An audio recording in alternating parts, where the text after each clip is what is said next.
Hello you guys! Happy 2024! Today I am going to talk about my top 5 books that I read in 2023 and sharing some of my favorite quotes. So I'm going to jump first into my favorite books of the year. I want to give an honorable mention to my favorite craft book of the year, which was Refuse to be Done by Matt Bell. This was the book we read in my novel workshop class, and it honestly was so helpful as I was working through my first draft of my novel, and it also talks about drafts to come in this book, so I found it really helpful both in my current process as well as looking forward to future drafts.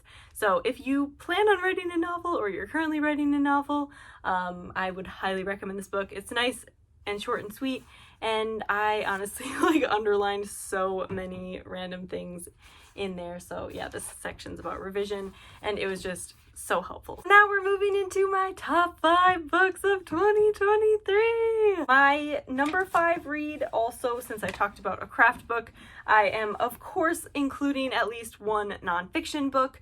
So for the nonfiction book that I read this year and absolutely adored, it was The Anthropocene Reviewed by John Green.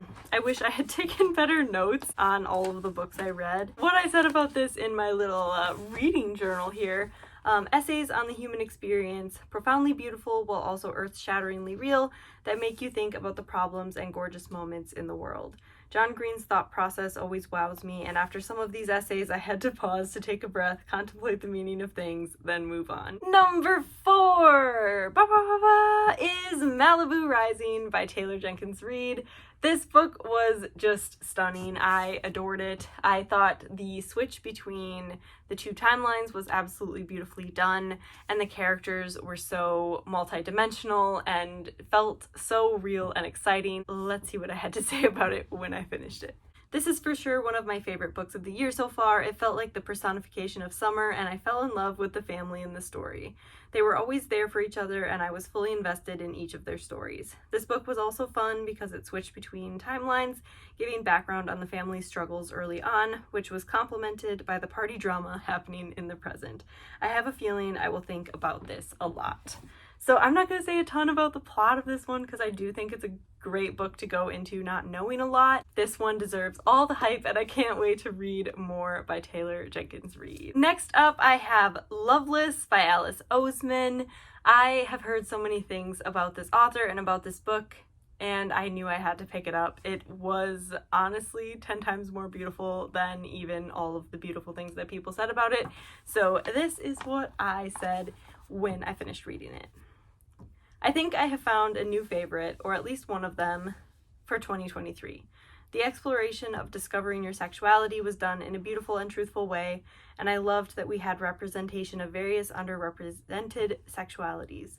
Georgia, the main character, is discovering that she's aromantic and asexual throughout the course of the novel, but many of the side characters are also learning about themselves. Not only that, but the friendships are beautifully written. Loved this book. Yeah, honestly, the friendships in this book made me feel like I was there with them. They were so beautiful, and how many times am I going to say beautiful in this video? Too many, but I loved them. The friendships, the characters, and just the importance of talking about sexuality and how complicated it can be for young people. Now on to number 2. I don't think this is going to be too much of a surprise that this is on my list because it has taken over the internet entirely, and that is Fourth Wing by Rebecca Yarros. I was a little bit late on the ball for this one. I read this later than a lot of people did. I feel like that's very on brand for me. I listened to the audiobook actually because I've been having a very hard time reading physical copies of books, but I of course had to pick up the book, and then I read Iron Flame immediately after, and it was actually one of the first books I have finished in 2024. I finished it over break. It has been a very long time since I have read a fantasy novel and been this excited about it and felt like I wanted to be this completely engrossed in the world. I think that's a very special feeling. I see this being another one of the greats, another series that we're seeing that people continue to be excited about for years to come. So I am so happy that I was able to read this book this year, and you all know what it's about, so I'm not going to talk about it too much. But if you haven't gotten around to it yet and you're a fan of fantasy, or even if you're not, this is a great book. Highly recommend. Before we get into my number one book of the year, I wanted to share a couple quotes from some books that I thought were really powerful and I adored. I read this book called The Lover by Marguerite Duras in I believe this was in my novel workshop class as well, and we were talking about narrative structure and all of that while we were talking about this book. This was a quote that I loved. "We're united in a fundamental shame at having to live." It blew my mind. This is a speed round, so I'm not going to spend too much time talking about each individual quote. It's in its aridity, its terrible harshness, its malignance, that I'm most deeply sure of myself, at the heart of my essential certainty, the certainty that later on I'll be a writer. And this one just stuck with me for obvious reasons because I was working on the first draft of my novel last semester, and I just loved the thought that being a writer is at the heart of my identity as a person, and it feels like an essential certainty. So even in those moments of doubt when I'm struggling to write my novel, it just made me feel a little bit better about the future and about the possibility of finishing someday. This is a great little short book. It's written in chunks, so it tells a story through a lot of chunks, and then you have to kind of interconnect them in your own brain. But I enjoyed this a lot as well, so if you're looking for something short and sweet, it's a good one. And then I can't go through a year without talking about Normal People because I'm literally obsessed. So I reread this book this year, and I listened to the audiobook last year, so this year was the first time I actually read it out loud. And this quote just made me laugh. "Time is more real. Time consists of physics. Money is just a social construct." Because this was when I was trying to remind myself that there are so many more meaningful things than working constantly and trying to make money.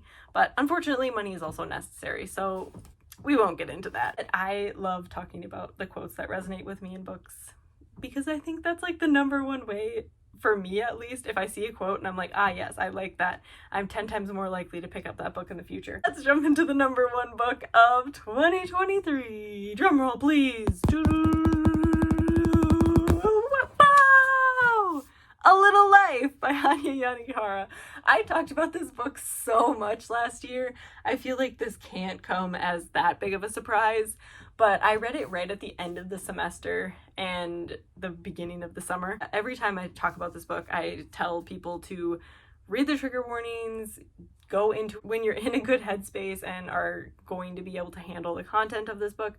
It follows 4 friends from when they were younger all the way up until I believe they're in their 50s, and it dives into some of the trauma that they face, especially Jude, who's kind of the center of their friend group and the center of the story. The time is just beautifully done with how the author jumps back into the past and then draws us back into the present, and then all of these ideas are connecting as you're reading the book, and this book is beautifully done. It is 100% one of my new favorite books of all time. 100 pages in, I already felt like I knew the characters. I felt like I was one of their friends, and I think that's a very special thing for an author to be able to do, make you feel that connected to their story and their characters that quickly. Let's talk about a couple quotes in here because I think that's the best way to describe a writing style. One of my favorite quotes, which is towards the end, but it's not a spoiler, I promise. It just says, "All the most terrifying ifs involve people. All the good ones do as well." So that just gives you an idea of the importance of human connection and taking chances on people, taking chances on things, and I just thought it was so beautiful.